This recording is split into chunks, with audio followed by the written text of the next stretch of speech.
السهرة على تخريج هذا الكوكب الحافظات المتميزات أيضا اللي راح نقترحوا بسبب الوالد إن شاء الله تكريمها في خلال حفظ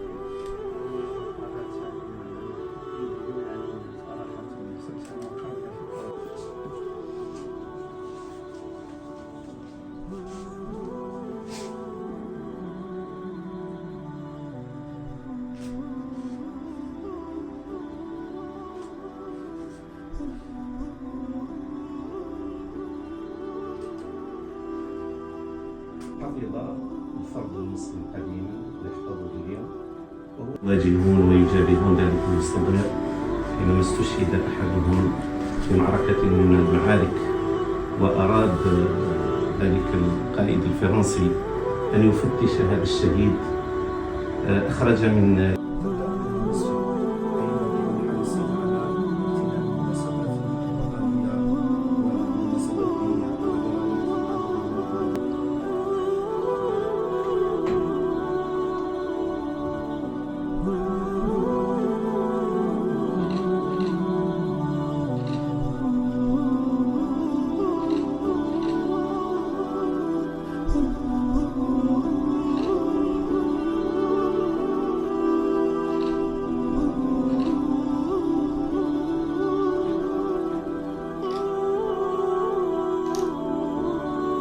الحمد لله الذي أنشأ وبرى وخلق الماء والثرى وأبدع في خلقه وذرى، ثم الصلاة والسلام على المبعوث رحمة للعالمين الذي بكى على أمته محمد صلى الله عليه وسلم وعلى آله وصحبه أجمعين. السلام عليكم ورحمة الله وبركاته.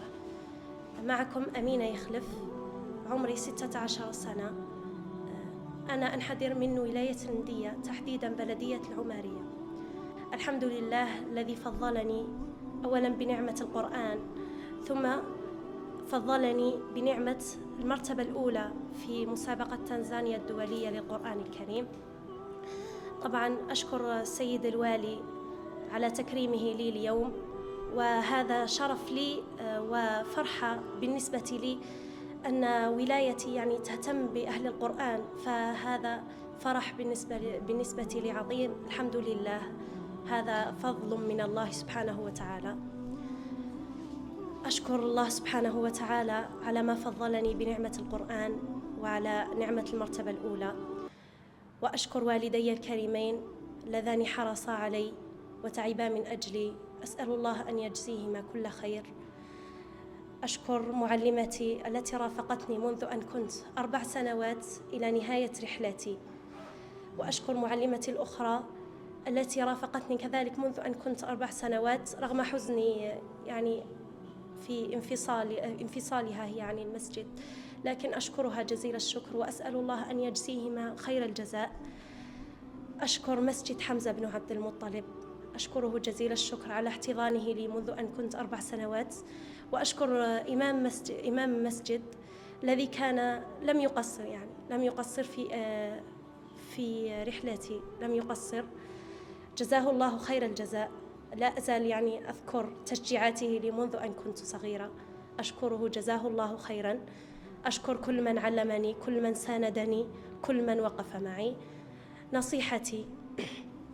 نصيحتي للجميع أن يتمسكوا بالقرآن، والقرآن ميسر إن شاء الله.